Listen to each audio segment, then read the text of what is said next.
Hello everyone. आज अपन गुटनिरपेक्षता की उपलब्धियां और प्रासंगिकता के ऊपर चर्चा करेंगे। 1945 के बाद जो गुटनिरपेक्ष आंदोलन नाम से चला, उसकी अब तक क्या उपलब्धियां रही है और वर्तमान समय में जबकि शीत युद्ध समाप्त हो चुका है, क्योंकि गुटनिरपेक्ष नामक जो ये नीति थी, इसका निर्माण ही शीत युद्ध काल में हुआ था। शीत युद्ध के जो दो गुट थे, उन दोनों गुटों से अलग रहते हुए एशिया, अफ्रीका और लैटिन अमेरिका के जो नव स्वतंत्र देश थे, उन्होंने जो नीति अपनाई थी, उसका कारण यही था कि वे दोनों गुटों से अलग रहना चाहते थे और अपनी स्वतंत्र विदेश नीति का पालन करना चाहते थे। लेकिन क्योंकि अब वर्तमान में 1991 से सोवियत संघ के विघटन के बाद शीत युद्ध समाप्त हो चुका है, तो क्या वर्तमान में गुटनिरपेक्ष आंदोलन की प्रासंगिकता है, इसके ऊपर भी अपन चर्चा करेंगे। सबसे पहले अपन गुटनिरपेक्ष आंदोलन के शिखर सम्मेलन पर नज़र डालते हैं। 1961 से लेकर इसका जो प्रथम शिखर सम्मेलन था वो बेलग्रेड में हुआ था 1961 में। 25 देशों ने उस समय भाग लिया था और अब तक 18 शिखर सम्मेलन हो चुके हैं। प्रथम जो शिखर सम्मेलन था उसमें जो सदस्य संख्या थी वो 25 थी और वर्तमान में यदि अपन देखें तो इसकी सदस्य संख्या बढ़कर हो चुकी है 120।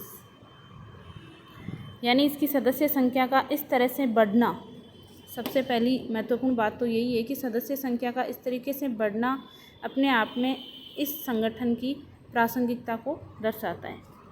अब इसमें से कुछ महत्वपूर्ण सम्मेलन है। प्रथम जो सम्मेलन है वो बेलग्रेड यूगोस्लाविया में हो गया। 7वां शिखर सम्मेलन देखिए, ये नई दिल्ली भारत 1983 में आयोजित हुआ। उस समय भारत की प्रधानमंत्री इंदिरा गांधी थी, उन्होंने इस शिखर सम्मेलन की अध्यक्षता की थी और 101 राष्ट्रों ने उस समय भाग लिया था। अब तक इसके 18 शिखर सम्मेलन हो चुके हैं। शिखर सम्मेलनों की विशेषता ये है कि प्रति 3 वर्ष बाद, लगभग प्रति 3 वर्ष बाद होते हैं। 2012 तक तो ये 3 वर्ष के गैप से या 3 वर्ष के अंतराल से हो रहे थे, लेकिन अभी के जो 2 शिखर सम्मेलन हुए 17-18, ये 4 साल के अंतराल से हुए। तो लगभग प्रति 3 वर्ष बाद इसके सम्मेलन होते हैं और इन सम्मेलनों में जो सदस्य राष्ट्र है उसका शासनाध्यक्ष वो भाग लेता है। 17वां जो शिखर सम्मेलन है वो वेनेजुएला में हुआ 2016 में। 120 सदस्य संख्या थी। मार्क रीटा द्वीप जो है वहाँ पर हुआ। इसका 18वां जो शिखर सम्मेलन है वो अभी हाल ही में हुआ है। 25-26 अक्टूबर 2019 को हुआ था अजरबैजान के बाकू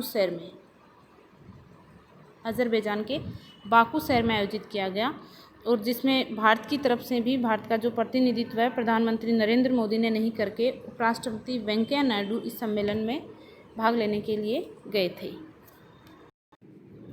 शिखर सम्मेलनों की खासियत या खास बात ये रही है कि जो अंतर्राष्ट्रीय राजनीति के महत्व के या अंतर्राष्ट्रीय राजनीति के हितों के लिए महत्वपूर्ण मुद्दे वो गुटनिरपेक्ष आंदोलन के नेताओं ने अपने शिखर सम्मेलनों में उठाए हैं, चाहे आतंकवाद से संबंधित हो, चाहे पर्यावरण जलवायु परिवर्तन को लेकर हो, चाहे यूएनओ में सुधार की बात हो। तो इस तरीके से जो संयुक्त राष्ट्र संघ की पुनर्संरचना या पुनर्गठन से संबंधित बात हो, तो इस तरीके से जो दुनिया के लिए उचित है, न्यायोचित है, वो सारे मुद्दे ये अपने शिखर सम्मेलनों में उठाता आया है। अब तक अपन देखते हैं गुटनिरपेक्षता की उपलब्धियाँ।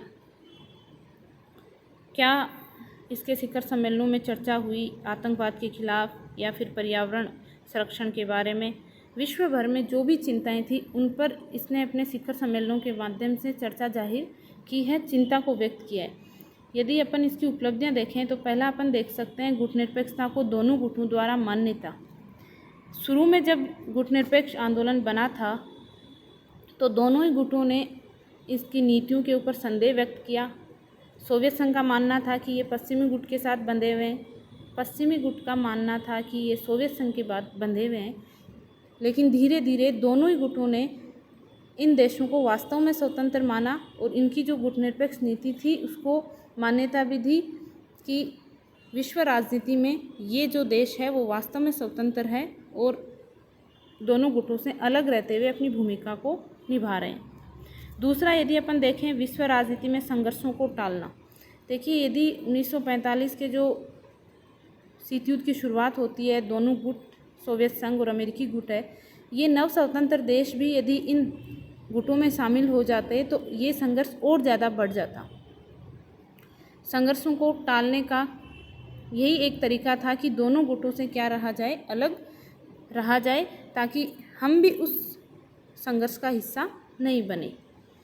शीत युद्ध को शस्त्र युद्ध में परिणत होने से रोकना। गुटनिरपेक्ष आंदोलन ने दोनों गुटों के बीच में सद्भावना और एक तरीके से सेतु का काम किया है, संपर्क का काम किया, कि इन देशों की यही इच्छा रही कि शीत युद्ध को शस्त्र युद्ध में परिणत होने से रोका जाए, क्योंकि कई बार जैसे 1962 का क्यूबा संकट था, ऐसी स्थिति उत्पन्न हो गई थी कि कभी भी तीसरा युद्ध से छिड़ सकता है। वहाँ पर सोवियत संघ ने अपनी सेनाएं तैनात कर दी थी, अमेरिका उसको हटने के लिए कह रहा था। तो एक तरीके से गुटनिरपेक्ष आंदोलन के जो नेता थे उन्होंने इसको कम करने के सुझाव दिए और शस्त्र युद्ध में परिणत होने से रोका। विकासशील राष्ट्रों के मध्य आर्थिक सहयोग की शुरुआत, ये एक बहुत ही अच्छी शुरुआत थी कि इन्होंने दोनों ही गुटों से अलग रहते हुए, जो उस समय के विकासशील राष्ट्र थे, नव स्वतंत्र देश थे, जिनकी क्योंकि समस्याएं एक जैसी थी, ये आर्थिक रूप से पिछड़े हुए थे, सामाजिक रूप से पिछड़े हुए थे, शैक्षिक रूप से पिछड़े हुए थे, तो इन राष्ट्रों के बीच में गुटनिरपेक्ष आंदोलन की वजह से किसकी शुरुआत हुई, आर्थिक सहयोग की शुरुआत हुई। गुटनिरपेक्ष आंदोलन की एक प्रमुख उपलब्धि ये रही कि इसने नई अंतर्राष्ट्रीय अर्थव्यवस्था की मांग करी है और हमेशा से अपने शिखर सम्मेलनों में मांग करता है। नियो क्या है, नई अंतर्राष्ट्रीय अर्थव्यवस्था जो है ये क्या है, इसमें गुटनिरपेक्ष देशों का ये मानना है, क्योंकि जो विकसित देश है वो प्राकृतिक संपदा का पहले से दोहन कर चुके हैं, उनके पास उच्च तकनीक है। अब जो विकास करने की बारी है वो किसकी है, विकासशील देशों की है। इसलिए विकासशील देशों को विकसित देशों द्वारा जो तकनीक है उस तकनीक को उपलब्ध करवाई जाए और विकासशील देशों के लिए विकसित देशों के जो बाजार है वो भी उपलब्ध करवाई जाए, ताकि विकासशील देश भी अपना विकास कर सके। तो इस प्रकार गुटनिरपेक्ष आंदोलन जो है वो काफ़ी सफल रहा और इसने सबसे मेन बात यही थी कि शीत युद्ध को शस्त्र युद्ध में परिणत होने से रोका और विकासशील राष्ट्रों के मध्य आर्थिक सहयोग की शुरुआत की। अब अपन देखते हैं गुटनिरपेक्षता की प्रासंगिकता। गुटनिरपेक्ष आंदोलन का मुख्य उद्देश्य जो अपन ने देखे थे कि नवीन स्वतंत्र देशों के हितों की रक्षा करना। सोवियत संघ के विघटन के बाद 1991 के बाद विश्व राजनीति में गुटनिरपेक्ष आंदोलन के लिए एक आकर्षण जो था वो कम होने लगा और ये चर्चा की जाने लगी कि अब इस आंदोलन की कोई प्रासंगिकता नहीं रही है। यदि अपन एक उदाहरण लें तो निर्गुट आंदोलन का जो 8वां सम्मेलन हुआ था जिम्बाब्वे में, उस समय वहाँ के जो लीबिया के नेता थे उन्होंने इसको अंतर्राष्ट्रीय भ्रम का मजाकिया आंदोलन ऐसा कह के संबोधित किया था, क्योंकि उनका ये मानना था कि जब अमेरिका ने उनके देश पर हवाई हमला किया तो किसी भी गुटनिरपेक्ष देश ने इसके खिलाफ आवाज़ नहीं उठाई। तो उनका ये मानना था कि जब गुटनिरपेक्ष देश एक ही नहीं है, वो आपस में एक दूसरे की सहायता ही नहीं करते हैं, तो फिर इस संगठन की या इस मंच की आवश्यकता क्या है। बल्कि इसको 1992 में जो मिस्र स्वयं इसका संस्थापक सदस्य था उसने तो यहाँ तक कहा कि इस गुटनिरपेक्ष आंदोलन को समाप्त कर देना चाहिए। वो इसलिए उसका तर्क यही था क्योंकि सोवियत संघ का विघटन हो गया, शीत युद्ध की समाप्ति हो गई है, तो अब इस नेम में कुछ बचा नहीं है। लेकिन अपन इसकी जो आलोचना है वो सैद्धांतिक रूप से कर सकते हैं। वर्तमान के यदि अपन मुद्दे देखें तो आज भी गुटनिरपेक्ष आंदोलन की प्रासंगिकता बनी हुई है। कौन कौन सी ऐसी समस्याएं हैं अंतर्राष्ट्रीय विश्व के सामने, देखिए। जलवायु परिवर्तन को लेकर विभिन्न देशों के मध्य विवाद। विकासशील देशों का मानना है कि जलवायु को, पर्यावरण को सबसे ज़्यादा नुकसान पहुंचाया है विकसित देशों ने। विकसित देशों का मानना है कि विकासशील देश कार्बन का अत्यधिक मात्रा में उत्सर्जन करके पर्यावरण को नुकसान पहुंचा रहे हैं। तो इन देशों के बीच में जलवायु परिवर्तन को जो लेकर विवाद है उसको एक साझा मंच के माध्यम से गुटनिरपेक्ष आंदोलन के जो सदस्य हैं वो सुलझा सकते हैं। तो जब तक ये समस्या है, नेम की प्रासंगिकता बनी हुई है। अपने विभिन्न शिखर सम्मेलनों के माध्यम से इसने नई अंतर्राष्ट्रीय व्यवस्था की पुरजोर मांग की है कि विकसित और विकासशील देशों का जो स्तर है वो बराबर करने के लिए ज़रूरी है कि नई अंतर्राष्ट्रीय व्यवस्था लागू की जाए। इसने दक्षिण दक्षिण सहयोग को क्या दिया है, प्रोत्साहन दिया है। दक्षिण दक्षिण यानी विकासशील राष्ट्रों के बीच में आपस में सहयोग को बढ़ावा दिया जाए। गुटनिरपेक्ष आंदोलन ने एक ध्रुवीय विश्व व्यवस्था में, क्योंकि सोवियत संघ की समाप्ति के बाद सिर्फ अमेरिका रह गया जो अपनी दादागिरी चलाता है या वर्चस्व रखता है, तो इसने क्या किया, विरोध किया है।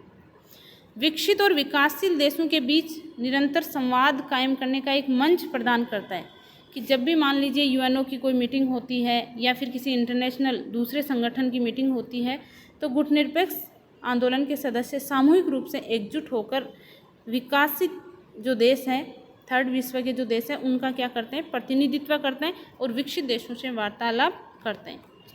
नव औपनिवेशिक शोषण का विरोध करने के लिए भी गुटनिरपेक्षता की प्रासंगिकता बनी हुई है। आर्थिक रूप से दूसरे देशों को सहायता देकर पश्चिम के जो देश आज भी नव उपनिवेशवाद फैला रहे हैं, उसका विरोध ये करता है। संयुक्त राष्ट्र संघ का पुनर्गठन करने के लिए दबाव डालना, क्योंकि 1945 में संयुक्त राष्ट्र संघ बना था, उस समय की वैश्विक परिस्थितियाँ अलग थी, आज वैश्विक परिस्थितियाँ अलग है। 5 जो स्थायी राष्ट्र हैं जिनको वीटो प्राप्त है, उसमें से जो विकासशील देश हैं उनको किसी को भी ऐसी शक्ति प्राप्त नहीं है। तो गुटनिरपेक्ष आंदोलन के जो सदस्य राष्ट्र हैं उनकी यही मांग रही है कि संयुक्त राष्ट्र संघ का पुनर्गठन किया जाए और विकासशील राष्ट्रों को उसमें उचित प्रतिनिधित्व दिया जाए।